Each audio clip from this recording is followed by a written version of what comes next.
Hello, everyone. Welcome back to the podcast. We are on episode 8, and I'm interviewing a kind of new friend today from London, where I used to live for a little while and left many years ago because I believe, as Prabhupada said, you can correct me if I'm wrong, but as Prabhupada, I believe he said, London is hell. Is it correct? I heard something. Yeah, Pardon? I heard something like that. Yeah. Yeah, Prabhupada said something like London is hell and Paris is a Vedic city, as I believe Prabhupada said, because, yeah. Anyway, so our guest today is Krishna Prema Devidasi from good old U of K, United Kingdom. Um, and of course, I'm your host today, Alexandra Bhakti-Devi Dasi. Um, So yeah, I don't actually know what we're going to talk about today because this interview has happened so spur of the moment and no questions have been written, but I do have just some things that generally that I'm wondering about and um, yeah. So Krishna Premi Devi please tell us who are you, where are you from, a little bit about you, your backstory, what's up? Sure. Okay. Thanks so much for having me. Mm. So I find myself in this body. Um, gonna be 29 this year, this November. Born in London, raised in London. Um, and my story is not particularly unique, as I'm finding out as I progress. I'm not that special. Just grew up with everything except for the most important thing, Krishna consciousness, and lived in complete ignorance until somehow or other burnt out from material success and lack thereof, just opened up to the idea of a universal plan, something more. And Krishna very slowly started to leave me little breadcrumbs. And so now, years down the line of so much mental torment, I'm extremely, extremely grateful to be settled in the reality. Yeah, and not walking around like a headless chicken, but actually be settled in this small bubble of reality. Yeah, among like just complete ignorance and madness. Here I am at Bliss. I can show you a little bit. Our temple room. No one's here. We've just finished prasadam. These the deities behind there. So I'm very happy to be chatting with you today. Mm. Wow. Wow, so the deities are sleeping as well right now, correct? Yeah, they're resting after a nice prasadam. Great. Well, you're the first person that I'm interviewing from Bliss Group, Bliss Temple. I've tried to have one other member on here, but she's so busy that it's just never happened. But yeah, there's so much that I want to talk about regarding Bliss because I really feel like Bliss is a phenomenon. It's a phenomenon. It's so unique. The mood is so unique of Bliss Temple, and I just have to say, like, my greatest obeisances and hats off to all of you, but especially Purujit Prabhu because I met him many, many years ago in Montreal when he had his first, I guess, his first center there. Do you hear me? Yeah, I'm just Yeah. turning His on. his first center, which was called Hare Krishna Center Montreal, which, as I've looked recently on the Expand the Bliss YouTube page, I just clicked on oldest, just out of curiosity, oldest videos, and then some videos came up from like 10 years ago and it's about Hare Krishna Center Montreal, because I used to live in Montreal. So I visited a couple times there. It was quite far away and out of the way from where I lived, and I was also engaged in other things, but sort of a ex-boyfriend of mine was a, a very good, I suppose, a very good friend of Pujit Prabhu and his small group that he had there. Yeah, but I recently rediscovered, uh, I guess you can say rediscovered Pujit Prabhu's mission just on Facebook, I guess, because you guys are so active on Facebook. And I saw the video of him and I'm like, oh, hey, it's Pujit Prabhu from like 10 years ago, like when I when I was really young and unmarried and just like doing nothing with my life and um all that kind of stuff. And then I saw him again. I'm like, wow, he's okay, he's older now. And just like, I just wonder what he's doing with himself. Like, where is he? I just clicked and I was like, oh, London. Yeah, that's good. London is going to be much more effective for preaching than Little Montreal, I believe. And it looks like it has been very successful. I had no idea whatever happened to him or that group. I knew there was another brahmachari Ramachandra, I think, who I got in touch with him a few years ago, many years ago actually, like 6 years ago maybe, and saw he was in Israel. I talked to him a little bit. He was doing YouTube as well, and then he vanished as well. And I was like, so whatever happened to those guys, who were so um like on their own in a way.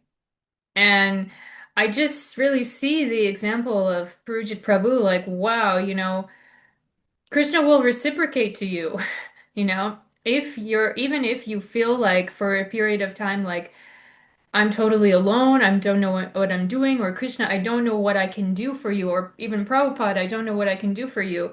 But if we look at the example of Pujit Prabhu, but also if we look at the example of Srila Prabhupada himself, you know, he was like penniless in New York City, sitting under a tree, in Thompson Square Park, right? And people just began to approach him. He just kept chanting, kept having faith, kept, doing it. And look at what he did, he was divinely empowered completely,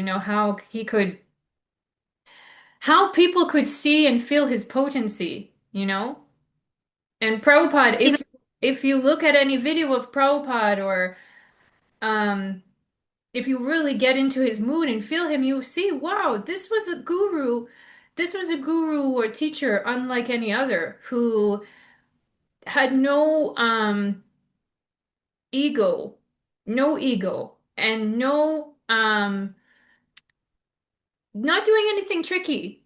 There's nothing un untransparent. There's nothing untruthful about Prabhupada. If we look at all other gurus, and also any scandals or things that have happened in the past regarding Prabhupada's movement, it's it's not Prabhupada. It's it's the imperfections of really the devotees around, but or the fallen souls, you could say. But uh, you know, Prabhupada, you can say, I mean, that he never did anything wrong. Like he did only anything right because everything that he did, he just did it for bhakti and just to deliver the fallen souls, really. He wasn't, manifesting jewelry and giving it to people, saying, bow down to me.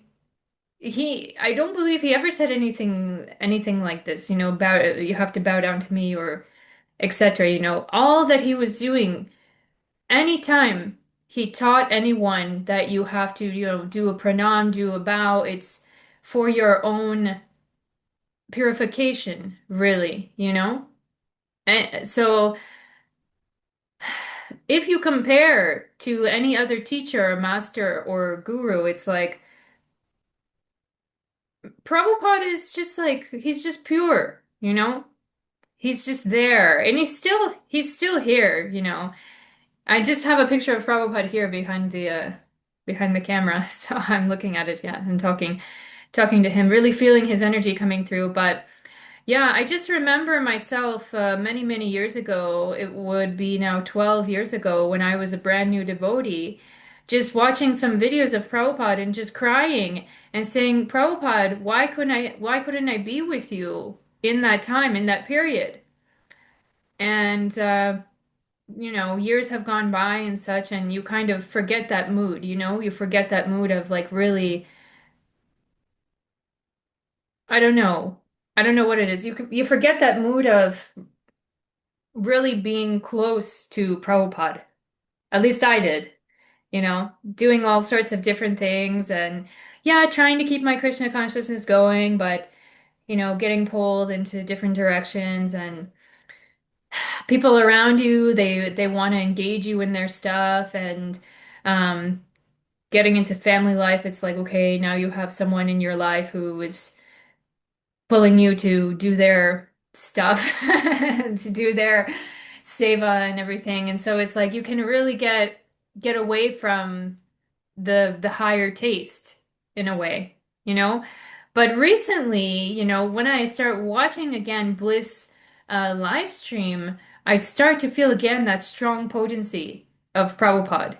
And just feeling like I started to feel like, oh, I'm a new devotee again, actually. Like I did when I first joined, like that essence, like that breath of life into you, you know?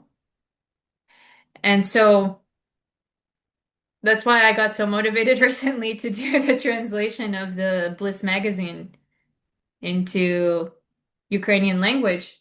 Even though it's not my language at all, I used AI.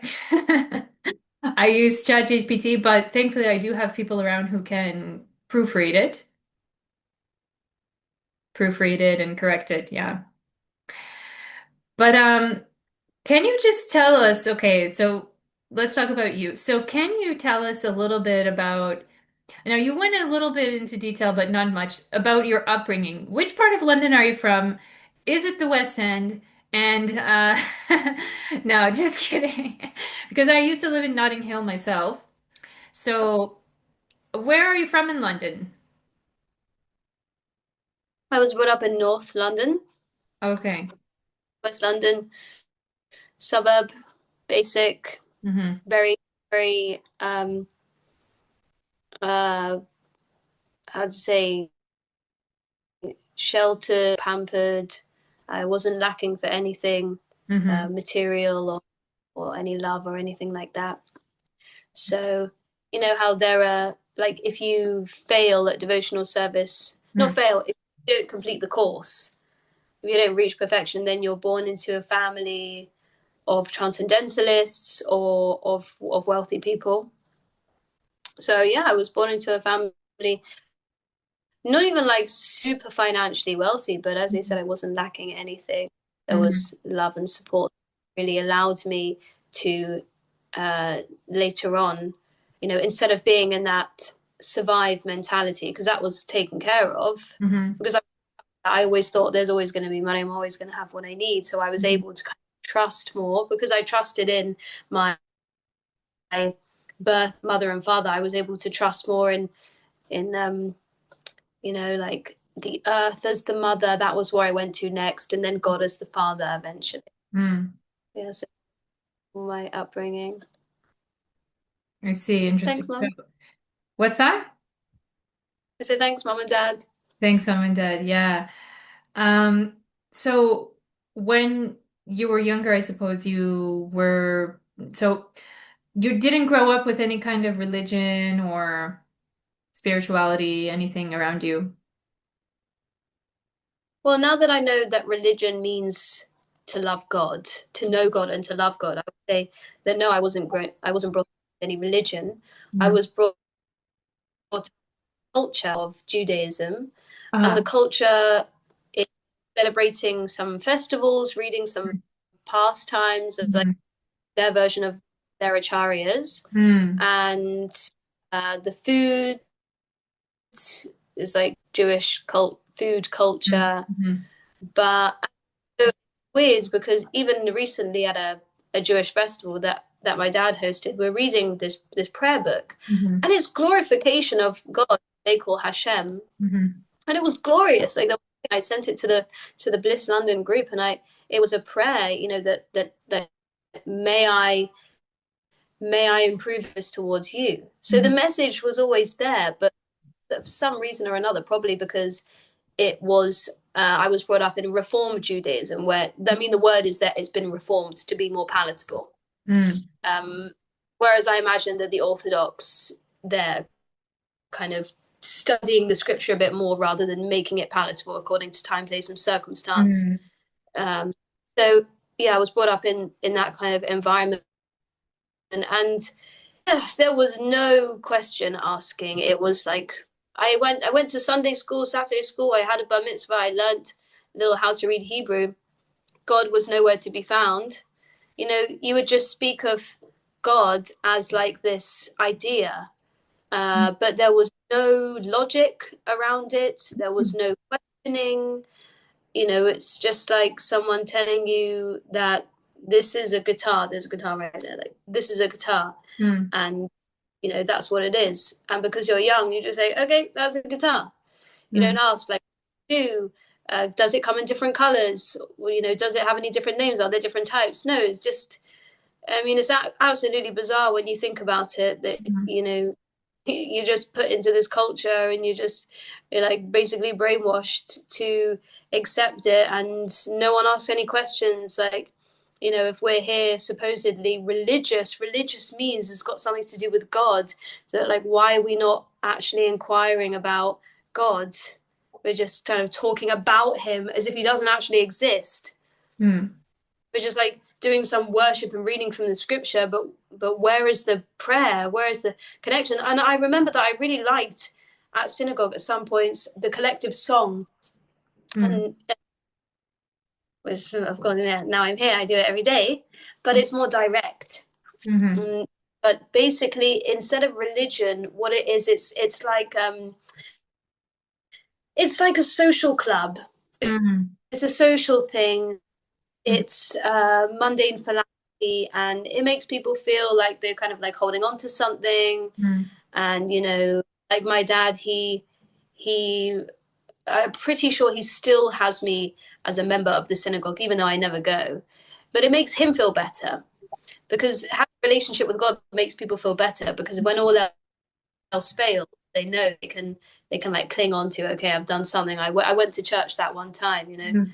I said one Hail Mary, but like, that's the equivalent of, you know there was this one story of this guy. We watched his video, Mm. and he was like totally thinner, meat eating, like intoxicants, just living a life, away from any sort of morals. Mm. And then at the time of death, he called on Jesus Christ, and then he had this experience with Jesus Christ, and Jesus was saying to him, like, I'm saving you now. I'm giving you a choice, and now you have to go back and live your life correctly. But they can't just call at the last minute. We say the same thing. You can't just live a life of greed and Mm. horribleness, and then just call at the last minute. No, it's love, and relationship means service and getting to know that person. So I was brought up in a culture, very fun, warm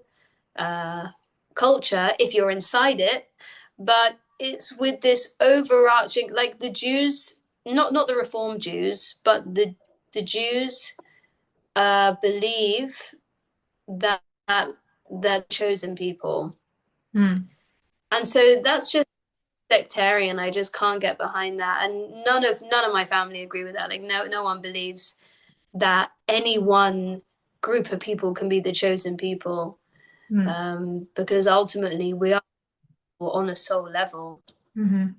So it's all very sectarian, Mm. even their reform, they claim to be reformed. There's been such pushback against me joining a different spiritual movement, Mm. and a total resistance against inquiring, because, as my grandma said to me, she said that when she was growing up, don't tell. You don't ask questions. That's the culture. And we see that on the street when we meet young Christians and young Muslims. They're just repeating like parrots.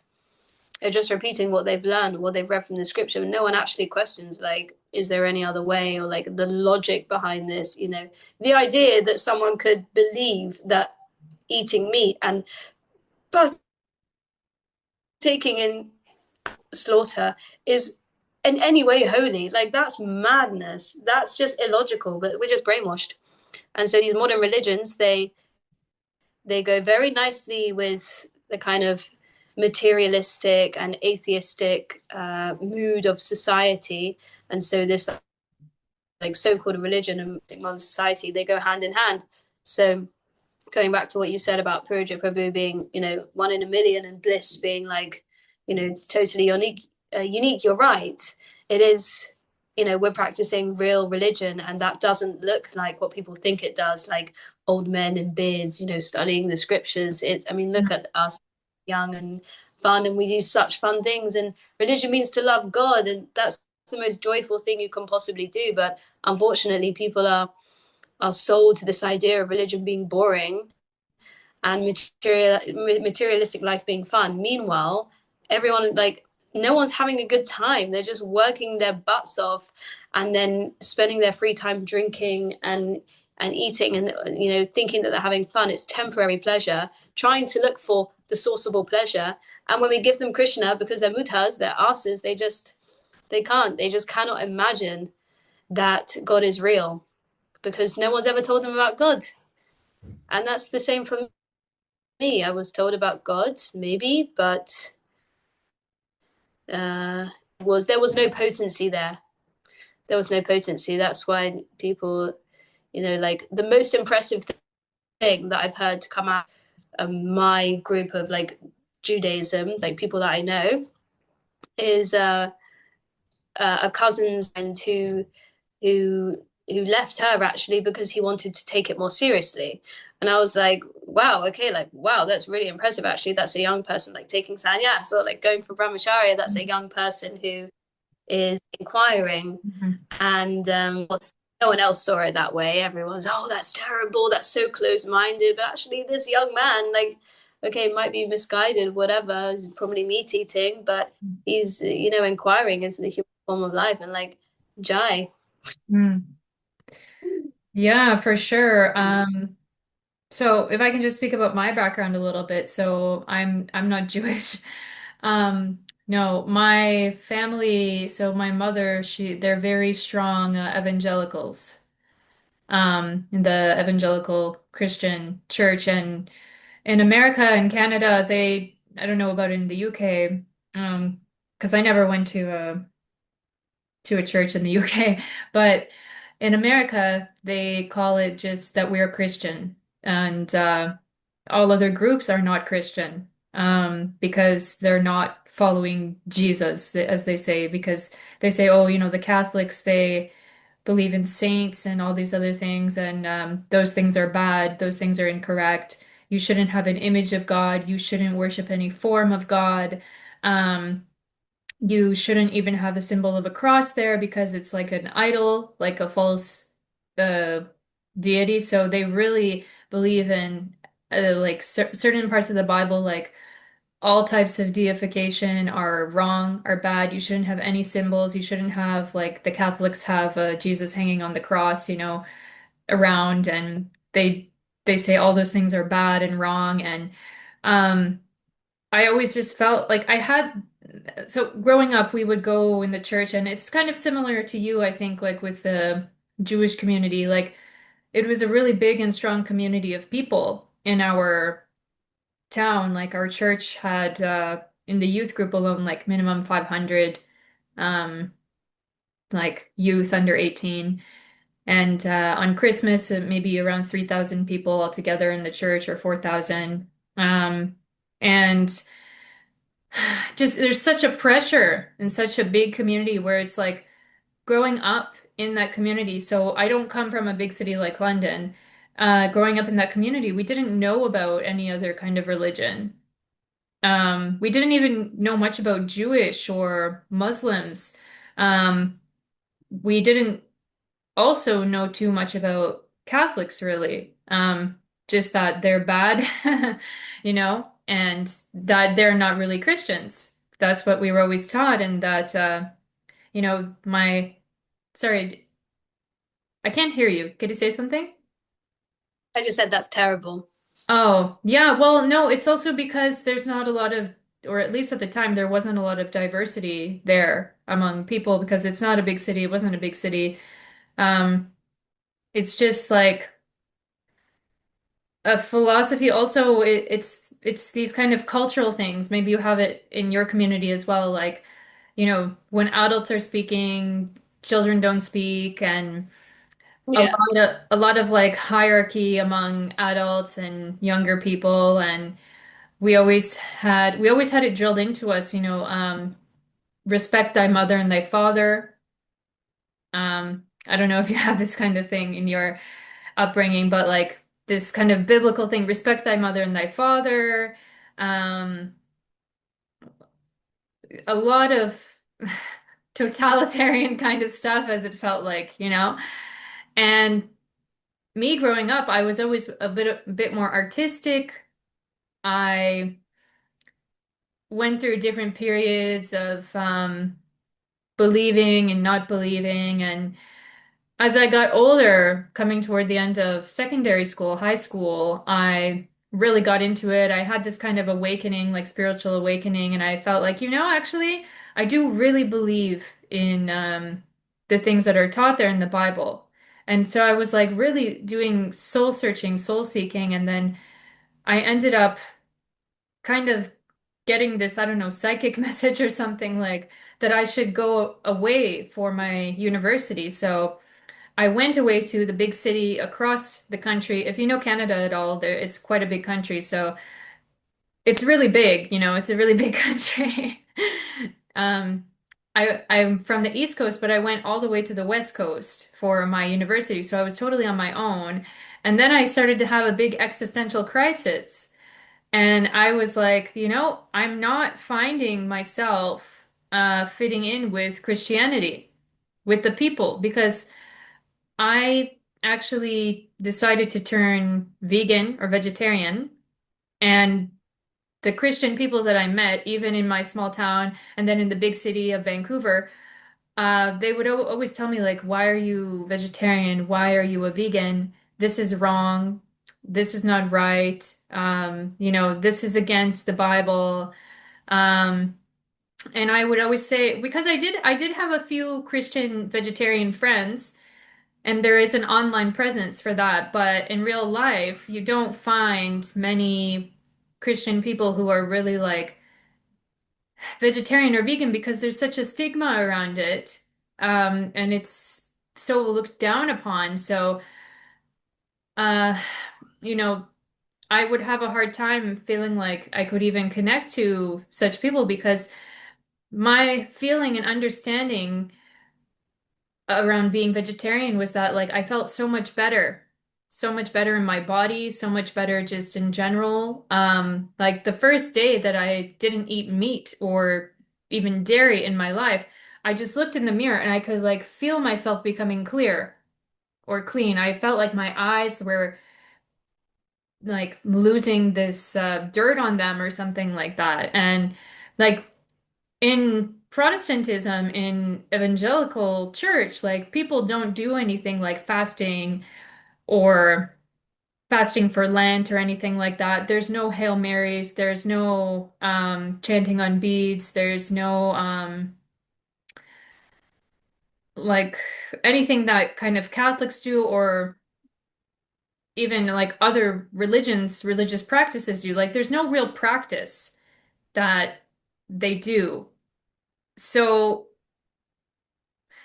it's kind of hard for me to it was kind of hard for me when I was kind of questioning a lot of things like to understand like why when I was younger, I'll say this, when I was younger, I would ask in my Sunday school my teachers like, okay, we have to give our time to God. They would always tell us we have to give our time to God. And I would say, so how can we give our time to God? And they would say, oh, just reading your Bible, you know, by reading your Bible. And then I was like, okay, but what is that really doing? So there was never really any understanding of like how can we connect really with God, you know? Because just Yeah, reading the Bible, what's that? there's no practical example of anyone who is existing in the world and living as a conscious person. It's like all or nothing. It's either you're a priest and you're celibate and then you like mess around with little boys and you still drink on the side and you just repress everything, or you're a complete debauch number one. Like there's in these other cultures that you don't really see like anyone who's living a God conscious life and he's still interacting with society. It's all very sectarian. So yeah, I feel you. Yeah. You know, now that I am now that I'm older and have more experience, I mean, I've been in Krishna consciousness now for 12 years. Um, now that I'm older and out more in the world, I've discovered a little bit more about other types of religion, you know. But when I was living at home, I did have a couple of friends who were, for example, Muslims. One of my best friends growing up, she was actually Pakistani, and I knew another girl who was Somalian. And the one Somalian girl, she would invite me to come to the mosque and other things, and I would be really scared, like, oh no, my family, they would be really angry about it, you know? They wouldn't accept that. So yeah, I feel like there is a lot of sectarianism. There's a lot of prejudice among religious groups, religious people, from parents to children, you know. I didn't see any religion. Pardon? I don't see any religion. You don't see I any. don't see any religion in this world. Religion means to know and love God, but they're trying to kill God. Mm-hmm. They're they're trying to make him formless, Mm-hmm. but to be God. Mm-hmm. That's what we're here. Mm-hmm. We because we all want to be God. We want to be the Lord and Master. We want to be the star. We want to be the center, Mm-hmm. and we don't want to be submissive. That's it. That's what the material world is for. It Mm-hmm. is specifically for us Mm-hmm. that have that desire. So every single living being, apart from the pure unconditioned souls, like Lord Jesus Christ, like Srila Prabhupada, they come here and they're unaffected. But the rest of us, we're here for that reason. So that's why it's so rare when there are people practicing real religion, and that's why it's so common for the biggest rascals and cheaters to find their ways to this so-called religion, these kind of sects that have their beginnings in the annals of human history, as Srila Prabhupada says in the introduction to the Bhagavad Gita. Mm-hmm. These man-made religions, they might have some start in the annals of human history, but they're so shallow, and the realization is just not there. Mm-hmm. And preachers are not practicing. So how can they inspire anyone? So Mm-hmm. I refute this word religion being used for these culture clubs. Mm-hmm. And what even is that culture? Mm-hmm. Meat eating and sitting down together to enjoy a meal of unoffered foodstuffs that you've just taken from the supermarket, and you have like zero acknowledgement that how living beings have to die for you to enjoy that meal, like millions of germs and bacteria, and then insects, like to make chocolate so many insects are killed. Nothing's veganism doesn't exist. You cannot be cruelty free in this world. So yeah, I don't see any religion, I see cheating. Mm-hmm. And the so-called religious leaders, they're the biggest cheaters of all, and those that follow them are the cheated. Mm. Yeah. You're in the It's it's I don't even know what to say to that. I don't even know what to say. Yeah, you're well. right. Yeah. I do think that it's important to clarify what words we use because um, I'll be having a conversation with someone like a family member, and they'll say, like what is your religion? Or there are many different religions, and you have to clarify. No, what does the word mean? Like Mhm. otherwise, you can't really get anywhere in your conversation. But the difficulty is people are so brainwashed just to Mhm. believe like what they have brought up in and don't actually think outside Mhm. the box and brainwashed.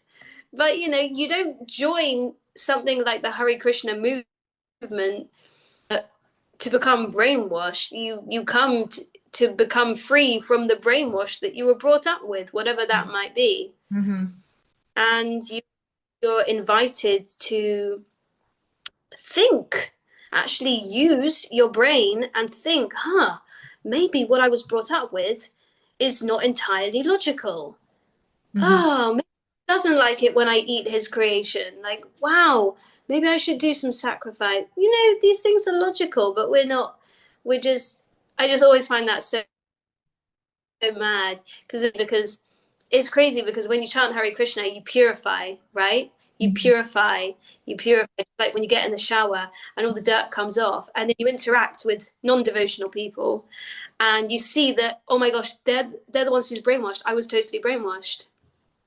Mhm. And it's frustrating because they think you're brainwashed, Mhm. but the difference is that we have philosophy. Mhm. But most people, they don't even want to hear the philosophy. They don't even want to hear the philosophy because they don't want to come out of ignorance Yeah. because they're here to enjoy, Mhm. but they're enjoying. But it's so sad because they think they're enjoying. It's Mhm. really like actually, Yeah. like when I One.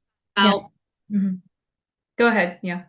I was going to say that like when I look back at my experiences, and sometimes especially at that time of the month, sometimes I'm lamenting like, oh, I did such glamorous things and like this, and I can look at the pictures and be like, wow. But when I really think about it, I was searching for some feelings. I was searching for fulfillment or pleasure or security, and I was searching in temporary places. I was searching for, say, fulfillment in like a nice career or security with a rich partner Mhm. or by drinking, but all the temporary. You cannot rely on a conditioned soul, and Mhm. you cannot find uh, long lasting happiness in a bottle that's going to be empty in 5 minutes, or a joint, give you a come down in an hour. So, and we're always searching for more. You get up the next day and you carry on and you look for something else, and you go to another place for lunch, and Mhm. you go to another show, and you go to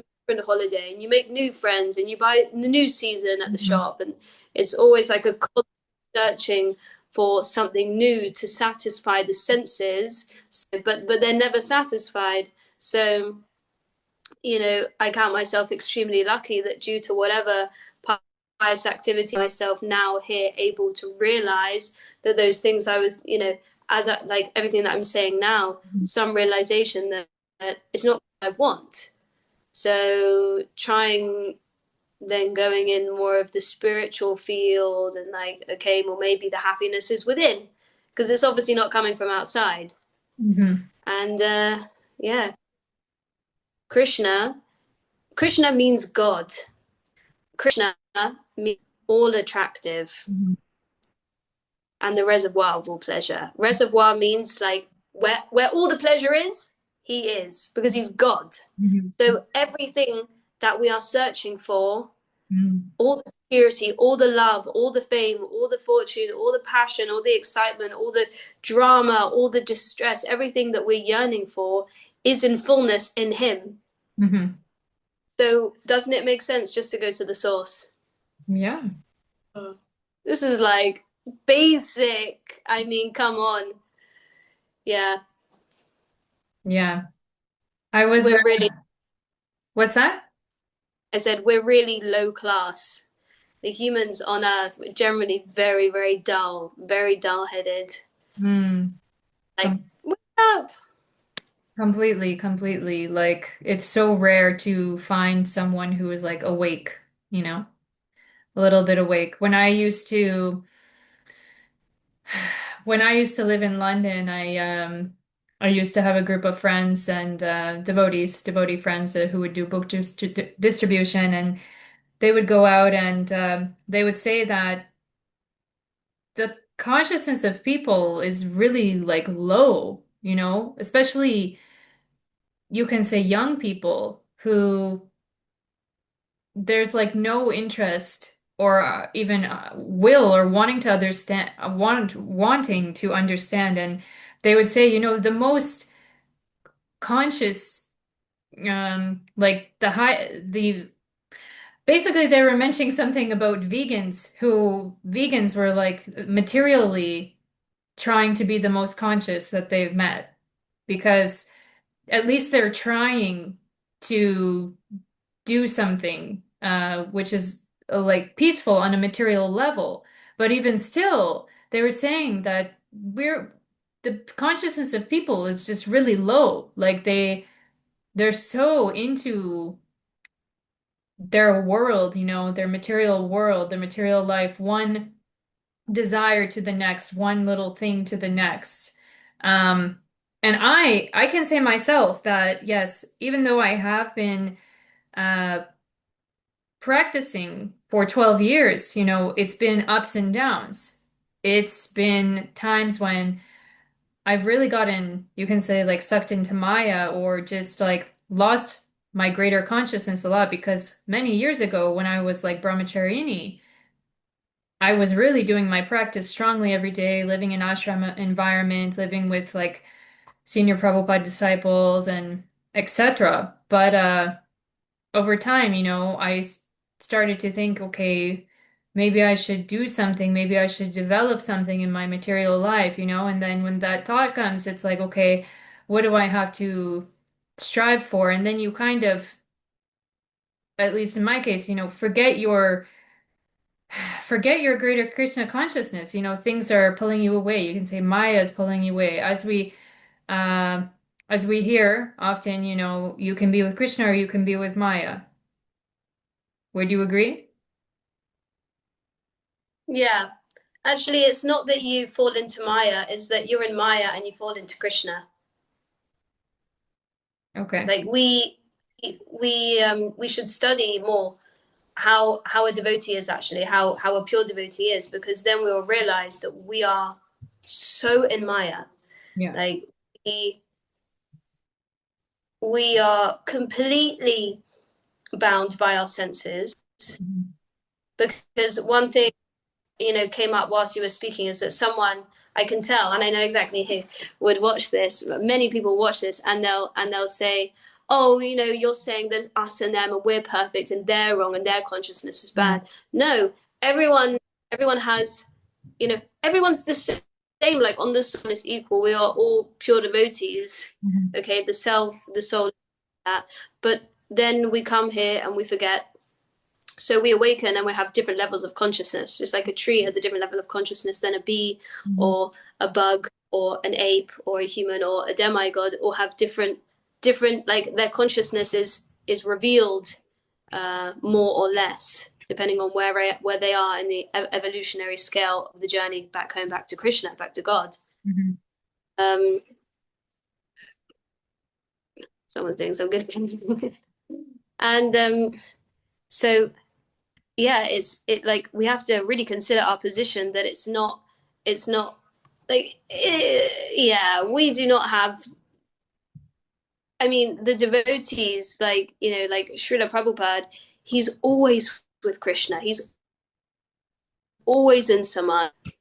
We just cannot comprehend the mind of a pure devotee. Mhm. And we shouldn't be puffed up and think actually that we are like elevated at all, because if you really consider your consciousness and what you desire and how you live, it's just not for Krishna. But And especially very, very, very hard to do that if you're living outside of devotee association. But I myself can recognize that even though I might be like wearing devotional clothes or, tilak, or, doing so, I'm aware of my consciousness. And it's just as bad as anyone else on the street. Hmm. It is all about me. It's all about me, me, me, me, what I want to do with my body and Hmm. what comes out of it and what goes into it and the people that I'm connected to. And so, yeah, the only real difference is that I'm aware that that's wrong, and I'm trying to change that. Um, but generally, we are in Maya, and we fall. Every so often, we might have like a momentary lapse of Krishna consciousness, Hmm. which is so sad because that's the actual state of who we are. But we're so covered that the Maya is the norm. Mm. Yeah. So, if you want any chance of being Krishna conscious, you have to just like surround yourself with things to do with Krishna. I mean, I love it in this temple because Krishna's everywhere. Hmm. And even if I see the pictures, I can smell the incense or the flowers. And even if I can't smell the incense and the flowers, I can hear the devotees talking. And they're always talking somehow or other about Krishna. Hmm. That's that's heaven. Hmm. That is heaven on earth. To be always with the devotees. I just feel so incredibly grateful to be living in the association of devotees and for what Srila Prabhupada came and established, this temple life. It's one way of doing it. There's also farm community. There's also living outside, like no problem. There's no that there's no like one right way of doing Krishna consciousness in the sense that it's about your consciousness. So you can be a working person, but you can be in complete samadhi. I'm doing this for Krishna, Yeah. and like that. But mostly it's not. So it's more difficult. Hmm. Um, That's yeah, that's the that's a thing that really attracted me to Krishna consciousness because I just understood that everything is there. For every type of person you may be, there is a way and an understanding and an instruction how to offer your life, whatever life you may have. Whatever. When I was having my existential crisis 12 years ago, um, I I guess you could say my conclusion from uh, from the Bible or whatever, from whatever I had studied, was that in Christianity, for example, there are many different lineages. There are many different understandings, basically. There are many different kind of churches, different kind of practices that people do that they have. And my feeling was that, okay, seeing as there's so many variations and differences, I feel like nobody has the right answer. None of them really have the true understanding. So what is it? And I was praying and I was having this existential crisis, praying to Jesus, asking him, show me where are the real Christians? Who are your real followers? And I kind of just had this like epiphany or internal realizations like, okay, the Bible is also compiled by these apostles, who, are you frozen? Okay. Yeah. You hear me? You hear me, right? Okay. Yeah, that the Bible is also compiled by these apostles who were less than perfect as I understood. And so what is the real message here and what is the real truth and legacy about Jesus? I had that big question like it was also a thing taught in my church growing up like that we have to be Christ followers. So I was really onto that, like, how am I going to follow Christ if I don't have enough information about him, even from the book that we're supposed to be reading, that we're supposed to be giving our time to connect to God, apparently. But um, I was praying a lot, and then I came to the conclusion, like, okay, I don't know if I can really learn anything about Jesus from this book.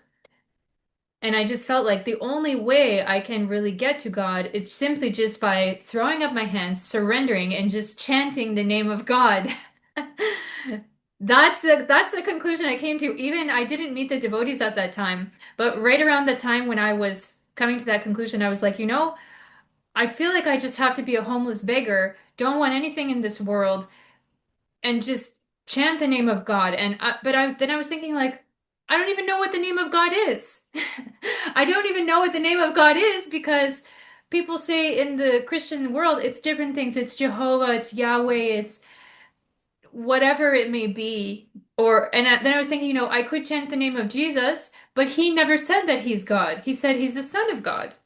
So I was like, I don't even know the name of God. I was like, I just have to throw up my hands and just really truly praying to Jesus Christ in my heart and then asking him to show me the real Christians. Finally, I met a brahmachari who happened to be Russian. I thought he was a Buddhist. And he gave me this book and I looked at it. I said, it was Beyond Birth and Death. It was, I believe it was Beyond Birth and Death. And I just looked at the cover. I didn't know who it was at all. I said, "Are you a Buddhist?" Because he's in orange, he's in saffron, shaved head. I didn't see any shika. I just thought, okay, are you a Buddhist? What is this? I knew about Buddhism that they don't actually believe in God. And so I said, but I really truly feel and believe in that there is a God, a creator, that we will go home to or could go home to, go to heaven, something like this. And so I looked at the book. I said, okay, what is that? It looks interesting. Some blue guys there. And um, he said, okay, take this card. It was a Sunday feast card. It had the Maha Mantra on it. And I recited this mantra, and I was in such a distressed state that when I recited the Maha Mantra first time, immediately felt this relief on me. And I said, okay, on the back of the card, it said free feast on Sunday. And I said, okay, I'll go. I'll bring my friends. He wanted a donation. When he put out his hand for a donation, he just did like this. He didn't say anything. I said, oh, I kind of gave him a high five. And then, and then he said, oh, he said, donation, donation. I said, oh, I don't have any money. He looked really angry. I reached into the bottom of my bag, pulled out a few coins that I had because I really didn't have any money. I gave him maybe a dollar or two in loose change, but I took that book and I just looked at it. I didn't really understand what was in it, what was going on because my my reading comprehension was also really low at that time. It's actually through Krishna consciousness, like a lot of things can be transformed and changed and manifested in this life because it's like whatever you can say caste or creed or however we are raised, um, all of those things can be nullified, if we're practicing in Krishna consciousness, So I grew up, good family, enough money, um, but I feel like there's an epidemic of like uneducation right now in North America, at least. Young people, they don't read anymore. They don't read enough, And then when I was younger, when I was a teenager, I was always on the computer. I was just, that type. And then, but still, we're so much in ignorance. It's like Kali Yuga is going on. The gross material energy is being developed more and more, the man-made creation of things to distract ourselves, things to further our enjoyment, Do you agree with this? Well, yeah, it doesn't matter if I agree or not. It's predicted. It's in the scripture. Mhm. Yeah, it's yeah. People, it's just the influence of the age, and we're fighting a great war. Hmm. Um, so that's why, yeah, we have to read. We have to understand what we're up against. Hmm. You know, this is Krishna says, "Mama Maya Durachaya." Hmm. my Maya. This is his energy, so it's really strong, Hmm.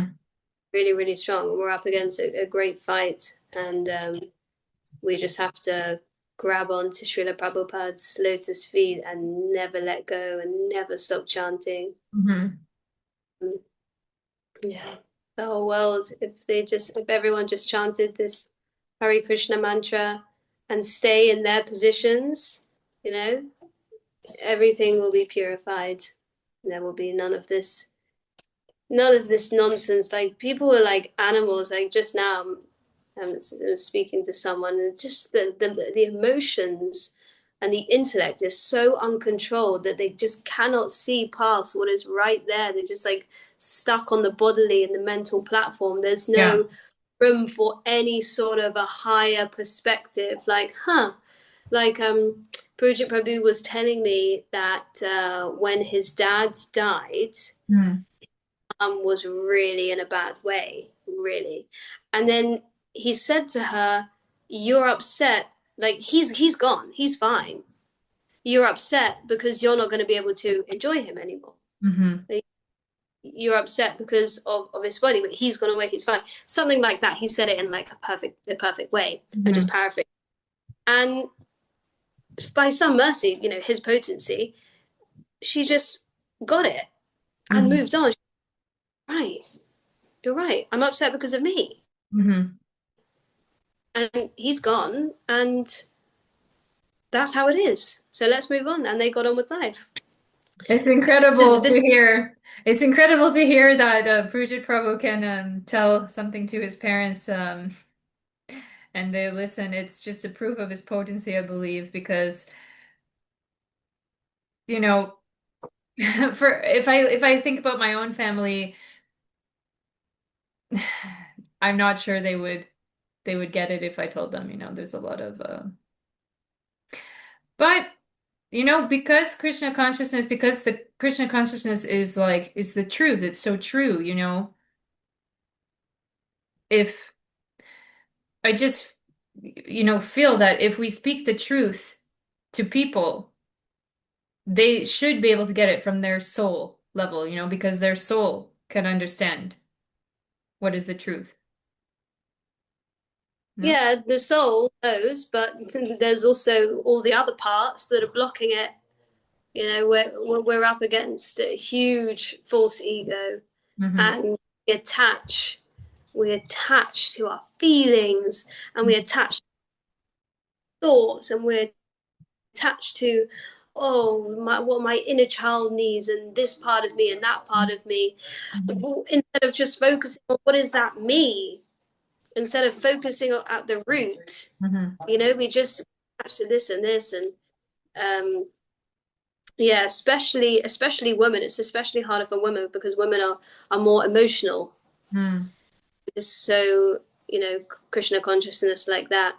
At the same time, there's more benefits, more emotional, so we can like love Krishna more easily. But to advance in Krishna consciousness, and I've learned this the hard way many times, you have to be willing to face those difficult moments where you come up against, let's say, like it's called an anatta. Mm-hmm. Someone might pull it apart, an aspect of your false ego, Mm-hmm. and you're satisfied with it. And for some reason or another, it comes up and it becomes clear in whatever part of your life experience, this is something here. Someone working on the bodily platform will feel that part is triggered, and because they think it's them, they'll leave. Mm-hmm. They'll say, carry on. Someone who is on the mental platform, they Mm-hmm. might be able to uh, notice that anatta, but instead, just like the therapists, they want to like cater to that part. They want to be nice to it, and they want to, because they still think it's them. They say it's a part of me, so they want to like acquiesce, and that part needs this today, so I'm going to do what that part wants, not realizing that that's not them. It's a temporary, it's like a piece of lint on your clothing. You take it off, you don't give it a nice house. Yeah. Very Christian. these anatas, they come up. And what a devotee has to do, what an intelligent person has to do is especially, and it comes like through chastisement sometimes, or like hard conversations, you realize this is an anatta. It has got nothing to do with me. It has cropped up due to maybe in this lifetime, due to some trauma, some trigger. Maybe it's been with me for millions of lifetimes, but it's not me. But the difficulty is that no one is taught who is the self, who is the soul. You Mhm. know, they have some idea, maybe it's this quality, it's that quality, it's calm, it's peaceful. We can feel like when we feel normal and our best and natural, we're free flowing, we're creative, we're cool, we're calm, we're happy. Mhm. Okay, those are the qualities of the soul, but we have no further information. So then people think like that, oh, if I'm not calm, that means that I'm not working on a soul level. But actually, they have no idea that that that also like there is transcendental anxiety, there's transcendental anger, all these qualities they exist on the spiritual platform. So yeah, like you said about the lack of knowledge, yeah, I mean, we're in the golden age of Lord Chaitanya, so this is our chance, Mhm. this is our to preach. And people hate that word, but preach means to teach, to educate. This is preaching right now. We're discussing about these topics, and I hope that people watch this, and instead of just immediately getting triggered and saying, well, that's wrong because I disagree with it or I don't resonate with it, you have to question yourself, what part of you with this? Is it the 18-year-old part that, got told by their priest that they're not good enough? So now you think all religion is bad? Mhm. Is it the part who wants to go and smoke ganja? You know, you're not those parts. You're not your anatas. You're yourself. But they don't want to hear it. They just think, oh, you're just, you know, they think that this is like spiritual bypassing, and Mhm. they think that this is, not nice and that it's cold, but it's just logic. But they're just too um, wrapped up in themselves. It's just a selfish. It's all just me. It's all about me. This is Pujit Prabhu brought this up to me sometime last year when I said, I'm really upset because I feel bad that I'm always so grumpy or that I'm always having such a hard time. And he said that's also Maya because you're still thinking about you. You're not thinking about Krishna. Yeah. So the Maya will always get us by hook or by crook. Yeah. Yeah. Tricky. I realized it too recently. So what you're saying, I was very sometimes I get into these waves of depression and I realize, how can I be depressed? How do I have time to be depressed? If I have time to be depressed, that means I'm not doing enough, that means I'm thinking about me, these moods, suki duki, happiness, distress, it's like we shouldn't be in any of that. Um, you know, um, it was I actually reached out to Puja Prabhu one time and I was feeling very super depressed. Uh, and he said something like, this is all nonsense. Just serve Krishna. He said he said to me because my depression was coming from a certain place. He said to me, I don't care if anyone loves me. I don't care if anyone loves me. He said to me, I'm like, wow, Yeah, because in my life, I was often feeling really bad about certain things, like relationships in my life, how they're working or not working, and stuff that I have to do. And I realized that, like,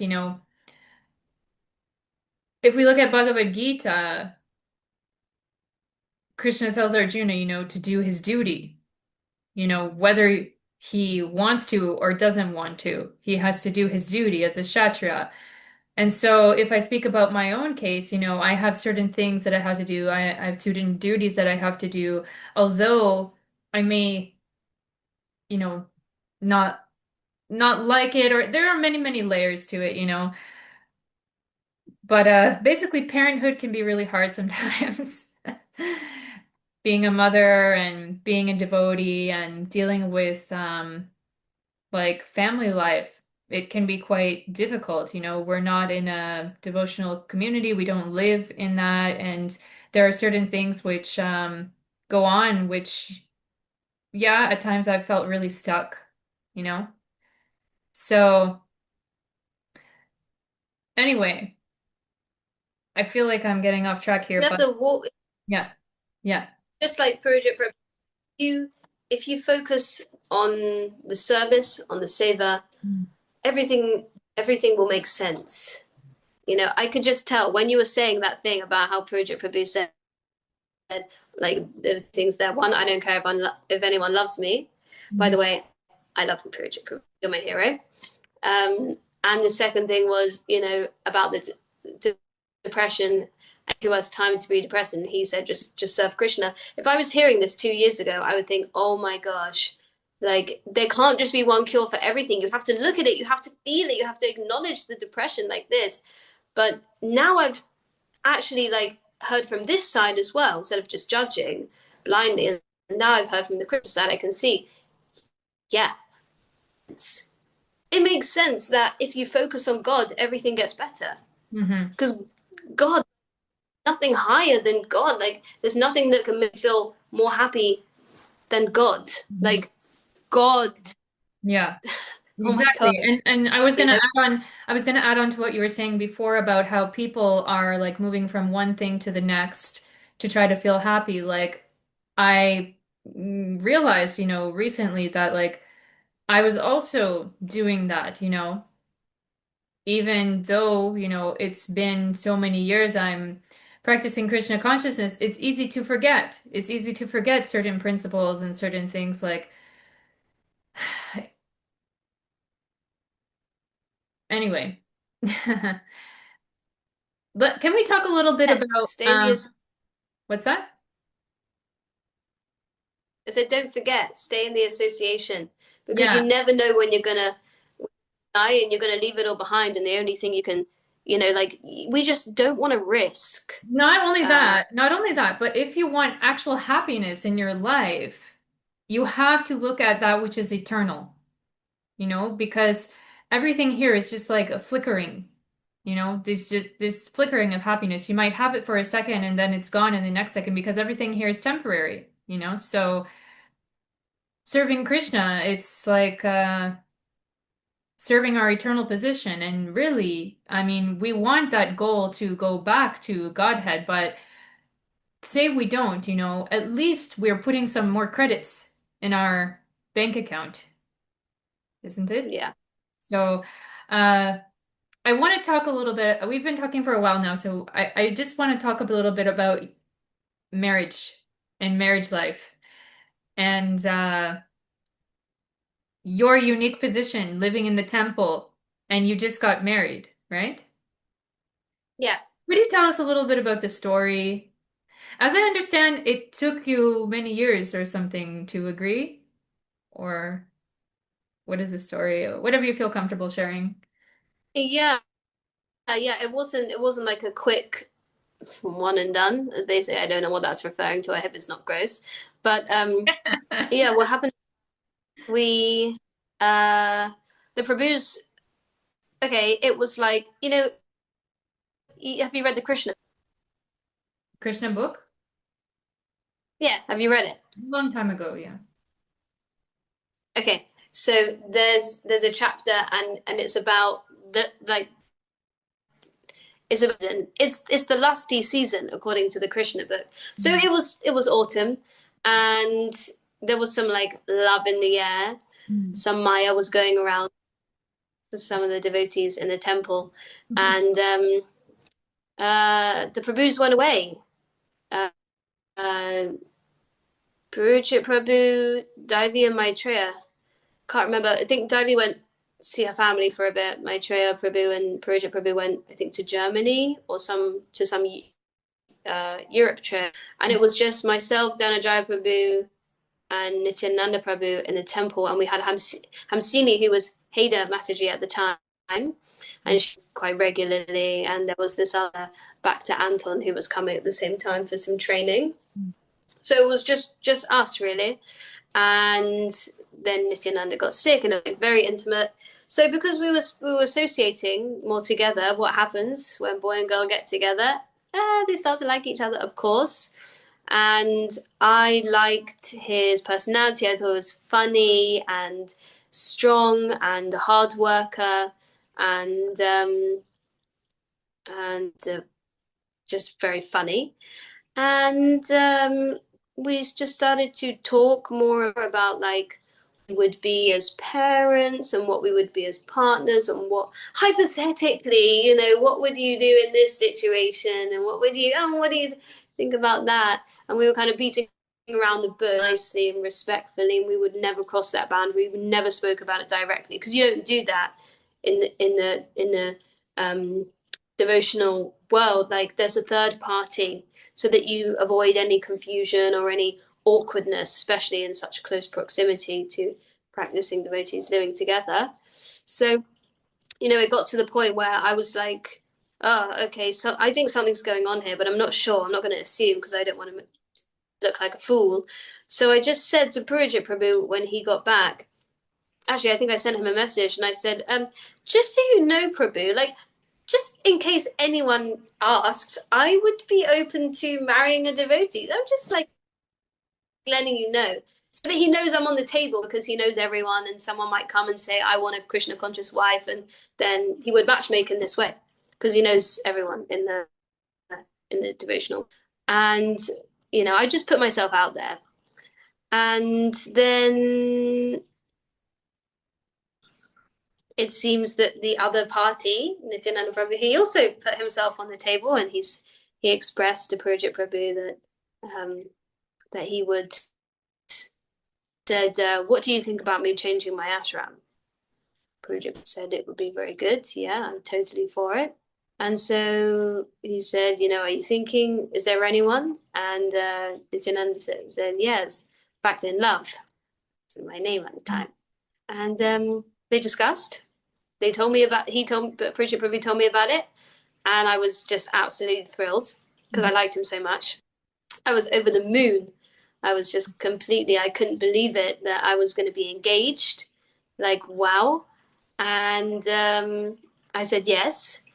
And then, yeah, we didn't, for some reason, Krishna's intelligence, we had this period, and we had a lot of trouble in our time, a lot of trials and tribulations. At points, I didn't know if we were going to make it.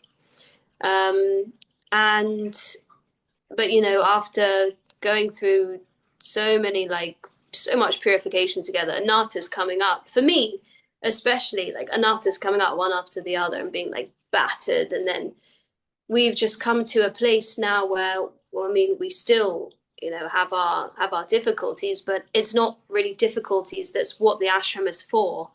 I mean, it's for serving Krishna together, but also it's for purification. Grasta ashram is purification. It's not exactly for sense grat, exactly. Although there is license for that. So when Purujit Prabhu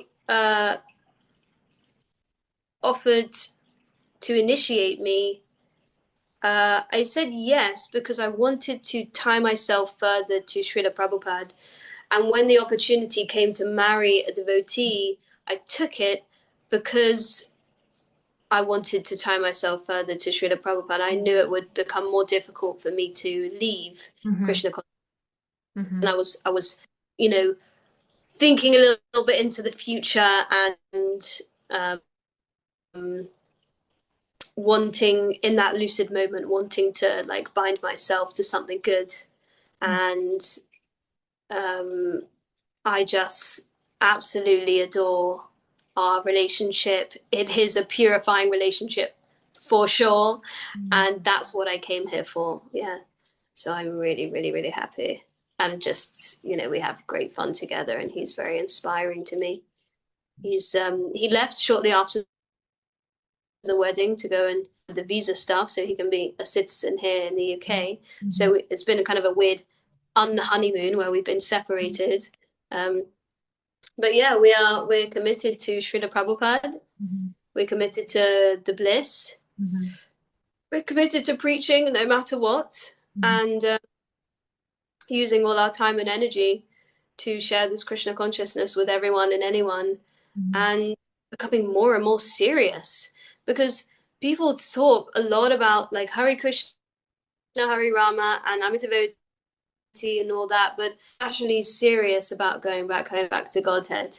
Mhm. Now, if we can really like just look internally for a second, we'll find we're not. We just want a happy situation while we're here. But do Mhm. we actually want to go back there? Yeah. That is, really real with themselves. And Purja, I'm only saying this because I heard it from His Grace Purja Prabhu. And when he said that, I was like, wow, it's totally right. Mhm. I don't have that want. And wow, I wonder when is that time? When is that moment? Is it just a moment? When is that point where I will think, oh yeah, I'm ready, Mhm. and start to actually get serious? But what I'm realizing is that it's not actually really a moment. It's a day to day thing. It's a moment to moment decision. Mhm. And if we can just quiet enough by chanting attentively, if we can quiet enough the those desires, Mhm. those nonsense desires, we can hear the super soul. Mhm. Not just like we can hear it ourselves, but we can, you know, we can. Prabhupada is talking to me in this letter. I'm reading something, and yeah, he's talking to me, and I'm going to pay heed to it. Mhm. Or sometimes I don't know if you get this, but I often get the push, like go on, serve, get up and serve the prasadam, or don't take more. You know, it's usually around prasadam. What can I say? This is my main like one who eats too much or eats too little. So then we'll be able to hear those pushes and really progress. When you listen to the Super Soul, when you Srila Prabhupada and you pay heed to his instructions, you progress. Well, we put it off. Mhm. That's so sad. I wish we didn't do that. Mhm. I wish I didn't do that. Yeah, if I can just speak about my recent developments in my life, I don't know who's going to see this podcast, but uh, just realized that things in my marriage were less than pure, and about I just feeling really so depressed because uh, things that I wanted. Like because I've wanted things to be at least when I got married, I had the idea I want things to be really like pure, really Krishna consciousness, really Krishna conscious serving um somehow. And then the reality came like, okay, actually there are certain dynamics here which are beyond my control and you know trying to cope with that for many years. Um Anyway, it's a lot of heavy stuff to talk about, but recently just been feeling so much better because of wanting to do things more properly, like as a married couple, meaning having certain type of relationship, and contact only for children, only to make children, if you know what I mean, in our marriage because it's a thing that has really upset me a lot, thing that I was trying to cope with. And I feel like it's a thing that people outside devotee realm, like they can't understand. And even many devotees who are devotees can't understand, like, how can you want to have a like mm, abstinent marriage, And it can be a really hard thing to deal with, especially if your partner is not on the same wavelength as you or on the same level as you. Um, if I can just speak openly, it's been a thing that really upset me for many, many years and caused a lot of confusion. Uh, and if you speak to anyone who is not aware of, Vedic or Krishna conscious principles, they'll tell you like there's something wrong with you, that, I feel really bad for you, why don't you just leave? Why don't you just break up, et cetera, et cetera. You can, from a material standpoint, like a material therapist may tell you, like, this is something you have to overcome. You have to learn to, what is the problem within you, that why you don't enjoy this, why you don't like this, you know. But really, I realized at the end of the day and recently that I was speaking to all the wrong people for the longest time about this issue, about this problem, And I don't know who's gonna watch this podcast, but probably not my husband. But yeah, if I can just say, like, we had a lot of issues with intimacy and just a lot of mixed feelings all the time, and like feeling just really bad all the time about it. And so recently, it's been like me just having to tell my husband, like, actually, I think what we need in our life is not more of the intimate sphere. We don't need to buy instruments or other stuff because it's going so badly. What we need to do actually is just focus on Krishna because that's the reason why we got together in the first place, All of this stuff, like, I'm trying to enjoy, but I can't enjoy with you, like, at all. I can't enjoy. And probably uh, I'm dedicated to this family, and don't feel rejected, please. Also by me. Please don't feel rejected because I'm dedicated to you. I'm dedicated to this family. I'm dedicated to my duty, as a mother, as a wife, and we have to realize and understand what our relationship is because I can just understand that for myself and my husband, our relationship can't be a material relationship. From a material standpoint, if I were to completely walk away from uh, anything to do with being Krishna conscious, like our relationship, like there would be no point, There would be no point. It would be really like hell on earth. And the times when I've tried to be materially enjoy this relationship or enjoy my family life, it's nothing but absolute hell. Really, Anytime where I've tried to feel happy, like, I just realized there's no actual fulfillment in this, in my opinion, for me, from my standpoint. Everybody's different. But you want to say something? To say like good, Yeah.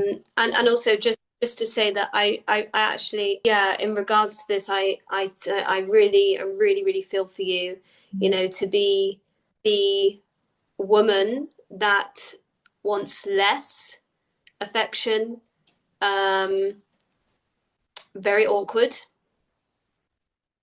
very difficult for the man, because Yeah. usually it's the woman who's darling.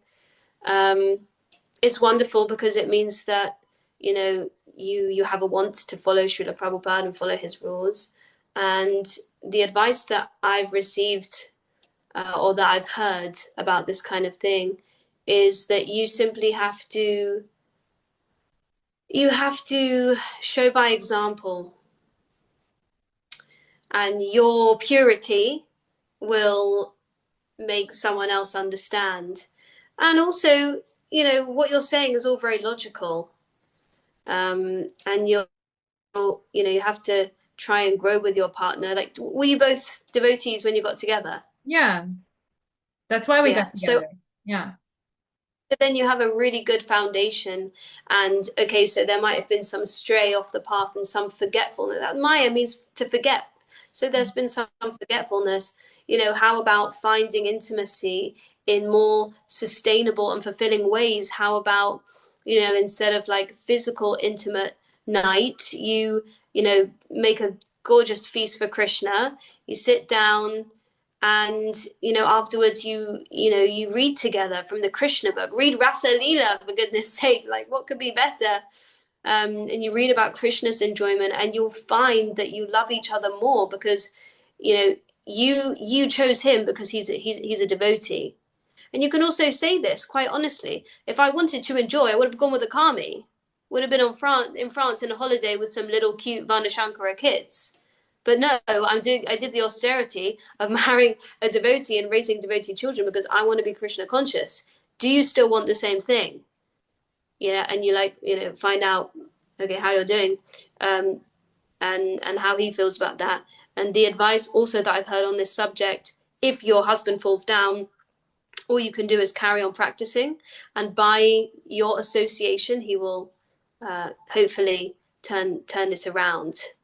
So Well, you're well, I want to say that, you know, so in the beginning of our relationship, I told him and I pressed it upon him, like, please, I don't want a physical relationship. It's crazy. Like, for many people, it's crazy to hear this. Like, he would tell me all the time, oh, you should, why did you marry me? Why did you marry me? Feeling so rejected all the time. I'm sorry. Like, to him, I'm sorry. I'm sorry that it has to be this way, that it's always had to be this way. I've tried for times and for years to bend to that. But when I do, I feel really bad. I feel really like suffering. And it was years of having, these feelings of suffering also manifesting in my body, and hormonal issues, and different, physical health issues and stuff, because that happens as well. But, recently again, uh, through the strength of actually, Shravanam Kirtanam, and my japa, getting my japa back to a good place.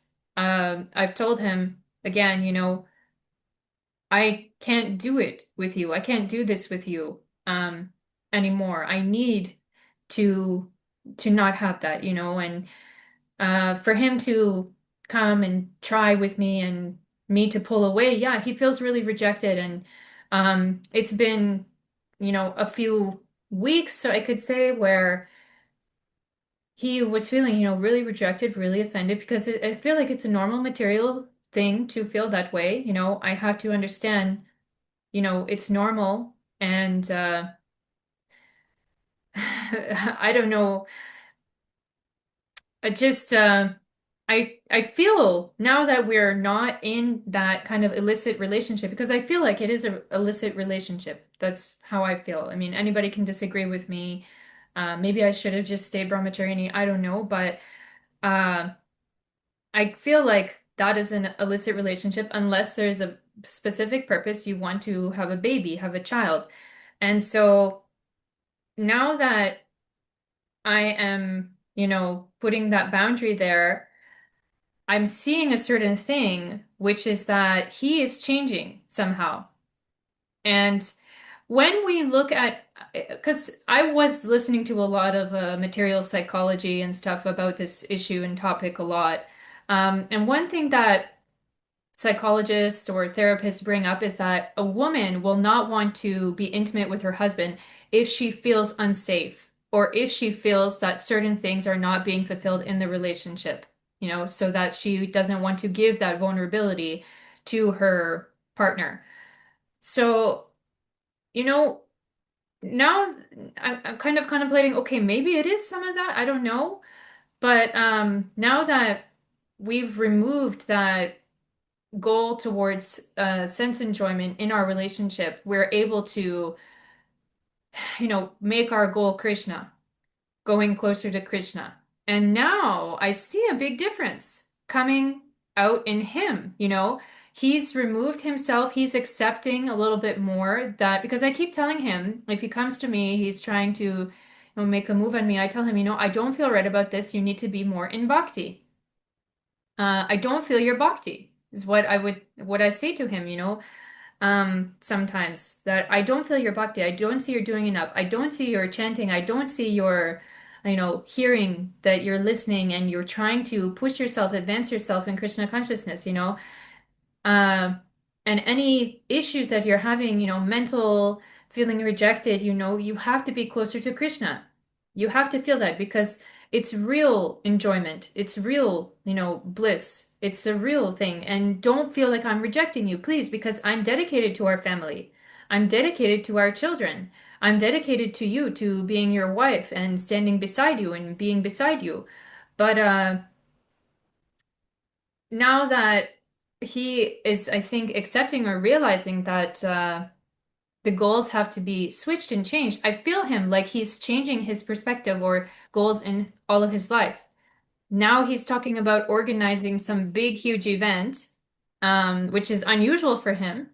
He's talking about now doing these huge projects and doing these things, like manifesting these things. And also, if we know in Shastra that if a man, it said that if a man, retains his seed, it will make it so that he's able to have this energy, manifested in other greater, bigger ways. And nowadays, actually, there are a lot of influencers and stuff promoting this, like semen retention for men and how to move that, how to reabsorb that and bring it up and, become like a superhero guy with this. So now that I'm seeing that, I'm seeing him like he's becoming the superhero guy.